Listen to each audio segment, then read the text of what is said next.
Boa noite, Brasil. Eu estou em Brasília hoje por um motivo muito especial. A primeira entrevista da primeira presidente eleita no Brasil. E para essa entrevista fomos escaladas duas mulheres. Aqui ao meu lado está a minha colega Adriana Araújo. Presidente Dilma Havana Rousseff, muito boa noite, meus parabéns e em nome da TV Record, muito obrigada por essa entrevista hoje. Olha, boa noite TV Record, boa noite Ana Paula, boa noite Adriana, é um prazer ter duas mulheres me entrevistando hoje. Boa noite, presidente. Presidente, essa noite, eu não sei, por muito menos eu não dormiria. Como é que a senhora conseguiu dormir essa noite? Em que momento a senhora pensou, meu Deus, eu sou o presidente do Brasil? Olha, de fato a gente leva assim uma espécie de eu não diria que a palavra é choque, mas você fica assim meio surpresa.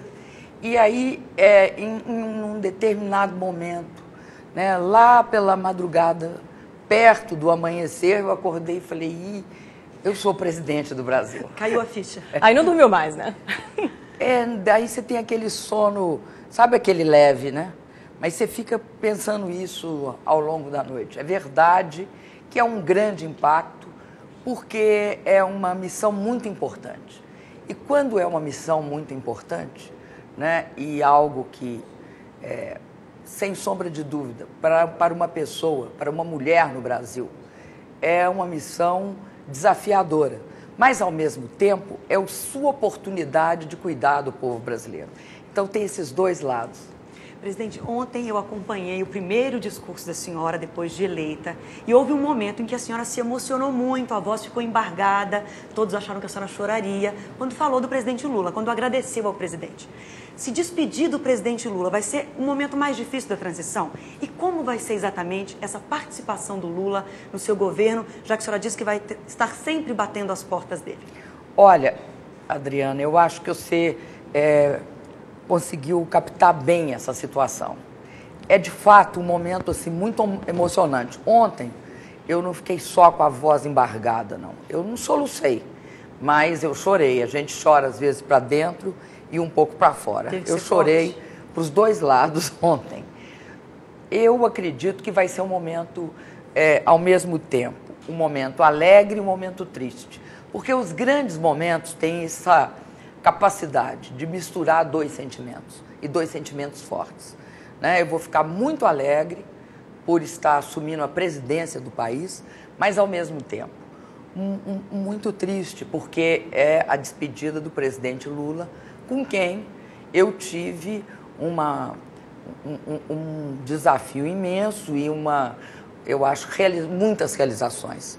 Então, ao longo dos últimos 8 anos, lado a lado do presidente, né, várias conquistas e várias realizações nós conseguimos juntos. Para mim, vai ser um momento de muita emoção. Presidente, vamos falar agora para o mercado financeiro e para o setor produtivo. Dois postos chamam muita atenção e são a grande expectativa desses setores neste momento. Banco Central e Ministério da Fazenda. A senhora já tem nomes? Quando anuncia os nomes? Vai manter os atuais ocupantes desses postos ou essa hipótese está totalmente descartada? Olha, Ana Paula, eu acredito que esse será um dos anúncios que eu terei mais cuidado ao fazer. Eu ainda não tenho as decisões tomadas, né? Hoje, inclusive, eu passei o dia retribuindo ligações de chefes de Estado que fizeram ontem e eu não pude responder. Né? A senhora falou com Obama, por exemplo, o presidente americano, né? Falei com Obama, falei com o presidente Sarkozy, falei com vários presidentes. Ontem à noite eu falei com a presidente Cristina Kirchner, falei também ontem à noite com Maurício Funes,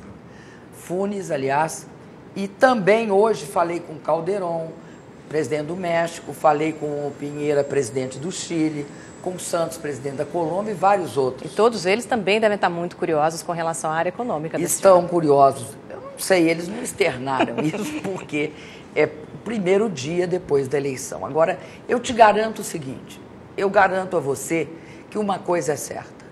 Eu manterei todos os princípios que regeram o nosso governo no período Lula, eu manterei no meu governo, são os princípios que fundam a estabilidade macroeconômica e o equilíbrio macroeconômico no Brasil.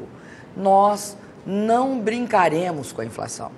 Nós seremos um governo que terá, portanto, metas inflacionárias da mesma forma que houve no governo do presidente Lula. Mais baixas ainda? Não, nós manteremos, nós vivemos num momento, Ana Paula, muito delicado, porque hoje, inclusive, o presidente Obama comentou comigo, né, as dificuldades que ele tem pelo alto desemprego que afeta os Estados Unidos da América. E nessa conjuntura, que é uma conjuntura ainda de crise, não recuperação dos países desenvolvidos, é prudente que a gente mantenha a meta de inflação nos padrões vigentes. Mas, presidente, seria prudente... Agora, eu também terei um controle do gasto público, porque eu acho que a característica principal de um governo no mundo de hoje é não gastar aquilo que não pode gastar. Mas manterei os gastos sociais e o investimento, porque o Brasil hoje está num outro patamar em relação aos países desenvolvidos.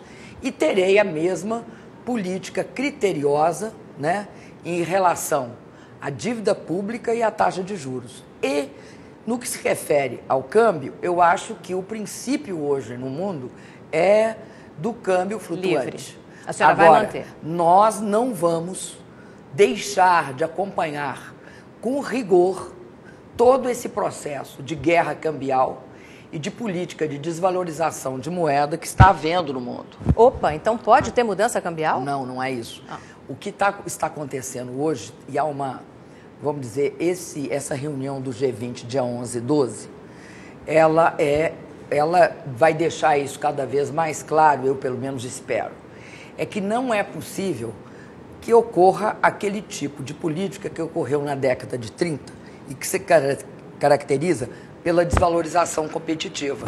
Eu começo a desvalorizar, o outro país começa a desvalorizar, e aí isso bloqueia comércio, bloqueia produções locais, cria a guerra comercial.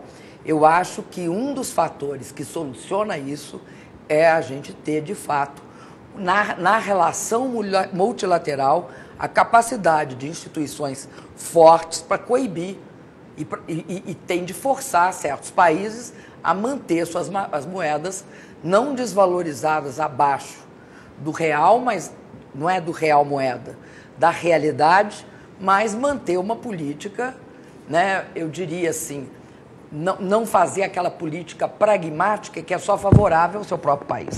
É isso que se chamou guerra cambial, que é, de fato, desvalorizações indevidas. Presidente, bom, eu queria falar um pouquinho da imprensa. Durante essa campanha, a senhora reclamou algumas vezes de algumas reportagens, da cobertura de parte da imprensa, que fez críticas muito duras à senhora, com apoio declarado ou velado a José Serra. Em algum momento, a senhora se sentiu perseguida? Olha, desrespeitada? Eu vou te dizer o seguinte, eu me entristeci em alguns momentos muito, mas eu acho que não cabe, em relação à imprensa, da parte de quem quer que seja, principalmente de uma pessoa pública, qualquer nível de crítica tentando coibir o que a imprensa disse ou deixou de dizer, né? Eu prefiro, e sempre disse isso, eu prefiro as vozes críticas do que o silêncio das ditaduras. Agora, isso não impede que eu me sinta prejudicado em alguns momentos e proteste, porque isso não significa preferir a liberdade de imprensa, preferir a liberdade de opinião e de expressão. Então, eu me dou o direito de, nos momentos que eu me senti atingida, me defender. Agora, eu não tenho nenhuma complacência com qualquer processo de inibição, de manifestação da mídia, por qualquer motivo que seja. Aliás, eu sempre brinco que o controle remoto na mão do telespectador é o melhor controle que pode ter por parte, né, da população em relação à mídia. Quem resolve isso é o indivíduo ali mudando o seu canal, escolhendo quem ele vai assistir, quem ele vai ler, que jornal, enfim, eu reafirmo, eu prefiro as vozes críticas. Sem dúvida nenhuma. Até porque eu vivi a ditadura e sei do que se trata. Presidente, a gente começou essa entrevista falando da questão de gênero. Não foi a tônica da sua campanha, mas ontem, no início do discurso, a senhora tocou nesse assunto e disse uma frase emblemática: sim, a mulher pode. É uma frase muito forte. Posso te contar de onde que aquela frase surgiu? Lógico que pode. Foi assim, eu estava no aeroporto, me preparando para viajar. E uma moça, uma menina de uns 9, 10 anos, aproximou-se de mim e disse: o nome dela é Vitória e ela quer te fazer uma pergunta. Eu virei para a menina, aliás, para a mãe, até errei, porque eu devia ter virado para a menina. E perguntei: o que você quer me perguntar, Vitória? Ela falou: eu quero saber se a mulher pode. Aí eu respondi: pode o quê? E ela me disse: eu quero saber se mulher pode ser presidente da República. E a senhora respondeu. E eu respondi: sim, mulher pode. E aí, sabe o que eu acho? Eu acho que a minha eleição torna sonhos que eu nunca tive, porque sempre me perguntam: você queria ser o quê? E eu sempre disse: bailarina. Quando eu era criança, queria ser bailarina. Hoje, uma menina de 9, de 5, de 6 pode querer ser presidente da República, porque agora tem uma mulher presidindo a República Federativa do Brasil. E pode também querer ser ministra, querer Pode. ser secretária, vai ter muita ministra. Prefeita, vai ter um recorde de mulheres. Diretora de empresa. A senhora vai botar muita mulher por lá? Olha, eu vou dar muita importância a uma representação feminina. Agora, presidente, a senhora sempre falou que vai dar continuidade, ontem reforçou as iniciativas, aos avanços do governo Lula. Mas qual vai ser a marca do governo Dilma? A senhora tem uma meta ambiciosa que a senhora conta para o seu travesseiro, que é terminar esse governo com qual marca do seu governo? Eu tenho. Eu acho que o governo, a sociedade, empresários, trabalhadores, todo mundo tem de perseguir uma meta nesse Brasil, que é a erradicação da miséria. Nós não seremos nem um país, nem uma sociedade desenvolvida enquanto houver miséria. E o que eu acredito é que é meta, é aquilo que você coloca e corre atrás, persegue para poder realizar. E a senhora tem uma meta numérica para isso? Nós temos 21 milhões de pobres ainda, segundo o IBGE, os dados do IBGE. Eu acredito que esse é um processo que nós temos de iniciar e colocar isso sistematicamente na pauta da sociedade. Agora, eu tenho mais 2 metas complementares. Além de prosseguir na questão da qualidade da educação, eu tenho uma meta de melhorar substancialmente a saúde no Brasil. Acho que nós temos um avanço a conquistar nesses 4 anos na área da saúde. E na área da segurança pública. Tanto é assim que um dos primeiros atos que eu terei será conclamar os governadores a fazer uma grande discussão sobre saúde pública e sobre segurança pública. O ex-ministro Antônio Palocci é médico. É um sinal? Não. Olha, Adriana, eu vou te falar assim com toda sinceridade e transparência. Eu ainda não tratei disso. Agora, tenho também uma observação a fazer. Quando eu tratar, vocês serão as primeiras a saber. Então, é um compromisso. Tem uma data? Não, para nós aqui. Não tem data ainda. Eu não vou falar para vocês que tem uma data, porque não tem. Mas, nas próximas semanas, eu começarei a discutir esse processo. Presidente, muito obrigada por essa entrevista. Em meu nome, em nome da Adriana, em nome da TV Record, por essa primeira entrevista. Nossos votos do melhor sucesso para a senhora e para o Brasil em última instância. Olha, eu gostei muito da entrevista, 2 mulheres entrevistando a primeira presidente do Brasil. Eu queria cumprimentar você, Ana Paula, e cumprimentar você, Adriana. É uma coisa impressionante quando a gente percebe também que no meio da imprensa e dos jornalistas há uma presença feminina muito forte, muito qualificada. E na imprensa tem bastante. Tem Eu queria dizer que daqui a pouquinho o Jornal da Record vai contar a história dessa menina que queria ser bailarina e virou presidente da Hoje República. tem muito Dilma Rousseff no nosso jornal. Tem muito Dilma Rousseff. Tem muito Um Dilma excelente Rousseff. trabalho para a senhora, tudo de bom. Muito obrigada. Muito obrigado a vocês. Muito obrigada.